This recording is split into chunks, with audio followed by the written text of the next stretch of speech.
Greetings, friends. My name is Pavel Stelmach, and now we will dive into the top news of this day. With the end of March, Ukraine marks the liberation of the north of our country.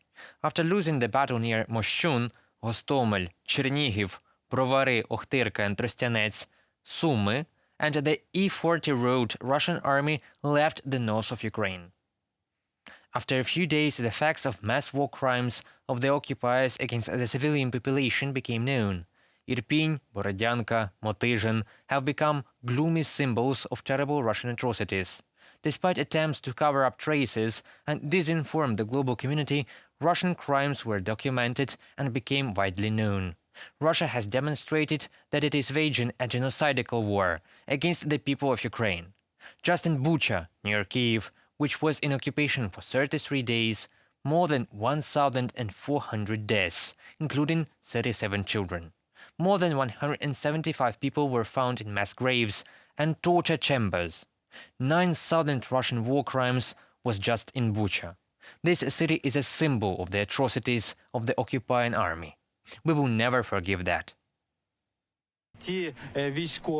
Those soldiers who committed atrocities and brutal murders on the territory of Kyiv region not only thought about their impunity, they tried to hide their criminal acts, and here we saw that bodies were burned and certain evidence was hidden. But they will be processed and used for the identification of the Russian military in the future. Each further liberation of the Ukrainian territories in Kharkiv, Donetsk, Kherson regions was accompanied by the discovery of new evidence of war crimes of the occupiers. The shock after seeing Russian atrocities finally convinced Ukraine's partners to start delivering powerful modern weapons to Ukraine. Ukraine is determined to prosecute and punish all Russian criminals, regardless of their positions. We passed last spring, which turned the tide of this war in favor of our defense. Last summer and autumn, we proved that the spring liberation of our northern regions was no accident. The battle for Kyiv, Chernihiv and Sumy region, the return of the territories of the Kharkiv region, the return of Kherson, the defense of Bakhmut and Donbass in general, this is the heroism of Ukrainians that the world will not forget. We are preparing our next steps, our active actions. We are preparing the approach of our victory. But while we are waiting for victory, we have already begun the restoration of Ukraine. For example, in Kyiv region, 27,000 objects were destroyed. More than 12,000 have already been restored. Former chairman of Kyiv region military administration, Oleksiy Kuleba, told, half of the damaged buildings and objects are planned to be restored by the end of this year. Homeowners themselves, as well as volunteer governments, institutions and partners, are working on the restoration. Of course, it is very important to talk about the fact that we are both fighting and rebuilding, and this is a unique experience that no country in the world has. With such pace, such energy, it was definitely never done by anyone. This is our nation, our people, who have shown all their will and effort this year so that we live in a free, independent country, despite the aggression of a terrorist country. As you can see, Ukraine will win at the front. Ukraine will win in reconstruction. Ukraine will win in restoring justice. We will not leave a single trace of Russia on our land, and we will not leave any enemy unpunished. The liberation of the temporarily occupied territories is the main goal of Ukraine in this war, so a large-scale counterattack is inevitable. The idea of this counterattack has the high public support of Ukrainians and international partners of Ukraine, who recognize our territorial integrity and the right to self-defense. Ukraine has the internal potential and the will to win. The preparation of the counteroffensive requires the accumulation of sufficient strike potential. This is what the Ukrainian leadership and international partners are working on right now. Ukraine's offensive must be powerful and destructive for the enemy. Current efforts at the front line are aimed at maintaining favorable borders and maximizing the exhaustion of Russian troops. The defense forces are doing an excellent job in this regard. Российская пропаганда огромное количество, огромное... Russian propaganda gives great attention to the Ukrainian future offensive, the liberation of territories. What is it for? They have problems with motivation, problems with the moral and psychological state both within the army and older in society. As the corpses continue to arrive and wounded cripples without arms and legs continue to return to the territory of Russia, and this cannot but affect. Therefore, trying to scare this Ukrainian counteroffensive to maintain at least some motivation. Our task is different. Ukraine and Ukrainians have no problem with motivation. We are free in our territory. All Ukrainian society today is one big army. Any military man will tell you that for offensive actions, ideal conditions such as strategic, weather, etc. must be created. The upcoming operation requires information silence. The time and direction of the strike should be a surprise to the enemy, as it was last year during the liberation of the Kharkiv region. Premature disclosure of sensitive information can cause irreparable damage to the defense capability of our state. At the same time, Ukraine's future possible counterattack should not be perceived as a decisive moment in the war, Ukrainian Foreign Minister Dmytro Kuleba said. In an interview with the Financial Times, he said that the perception of the counterattack as the decisive battle of the war must be resisted by any means. According to the minister, the decisive moment narrative is dangerous for Ukraine, because if the counterattack falters, it will be strengthened the positions of those in the West who want to push Kyiv to compromise with Moscow. All wars are series of battles, and if this offensive is seen as critical but does not result in the 100% liberation of our territory, then some people may say this was the last decisive battle and now we have to think of an alternative scenario. For Kyiv, there is no alternative to full restoration of territorial integrity. Dmytro Kuleba, Minister of Foreign Affairs of Ukraine, in an interview with Financial Times.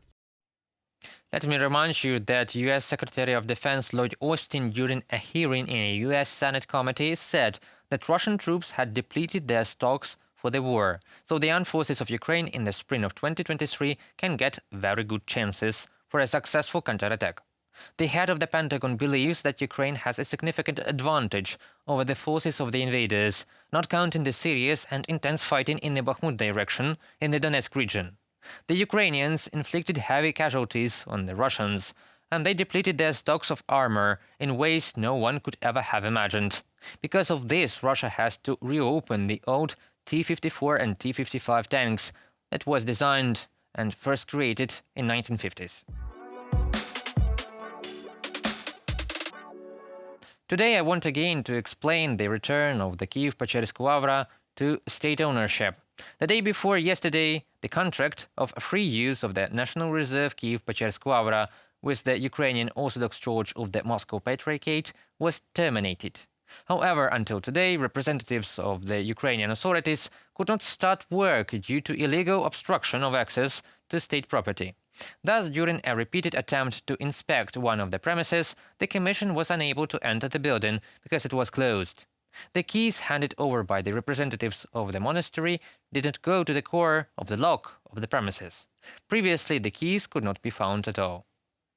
The representatives of the monastery of the Holy Dormition Kyiv-Pechersk Lavra, which are part of the commission, could not explain who has the keys to the building, the inspection of which was planned. In addition, numerous unknown persons prevented the members of the commission from entering the building. A complaint was filed with the police on the fact of obstructing the work of the commission. The brutal behavior of the representatives of the Ukrainian Orthodox Church of Moscow Patriarchate towards the representatives of the commission is deeply inconsistent with their appeals to God. Alexander Tkachenko, Minister of Culture and Informational Policy of Ukraine, on Telegram. On March the 30th, the government terminated the 2013 order of the Cabinet of Ministers of Ukraine from Yanukovych times on the transfer of buildings and structures of the territory of the reserve for free use to the monastery of the Ukrainian Orthodox Church. The court refused to satisfy the claim of the Ukrainian Orthodox Church of the Moscow Patriarchate to the reserve regarding the invalidation of the termination of the contract. The National Reserve Kyiv-Pechersk Lavra as a state property belongs to the entire Ukrainian people. As a historical monument which is almost 1,000 years old, Kyiv-Pechersk Lavra is a significant national treasure, one of the symbols of the continuity of Ukrainian culture and history. It is included in the UNESCO World Heritage List. Ukrainian authorities act strictly within the framework of the law and legal field. There can be no question of religious persecution. The stay of the monastery of the Moscow Patriarchate in the reserve was regulated by contractual relations with the state. This religious organization was neither the legal nor the historical owner of the Lavra.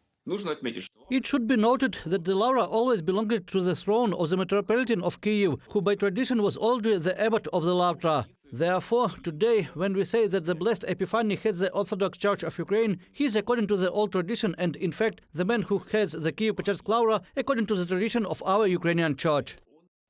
The decision of the state to terminate contractual relations with the monastery of the Moscow Patriarchate is connected with the establishment of facts of violations of the terms of contract, as well as the transformation of the Kyiv-Pechersk monastery into a center of propaganda of the Russian world, and the conditions of open Russian aggression against Ukraine. Some monks remained in the Lavra. The conditions and status of their stay will be regulated. The state is not going to use force to evict them. Some monks decided to join the Orthodox Church of Ukraine. Currently, the main task is to inventory state property in the Lavra and return it to state use. But there are attempts to obstruct the work of the Commission of the Ministry of Culture and Information Policy by representatives of the Ukrainian Orthodox Church.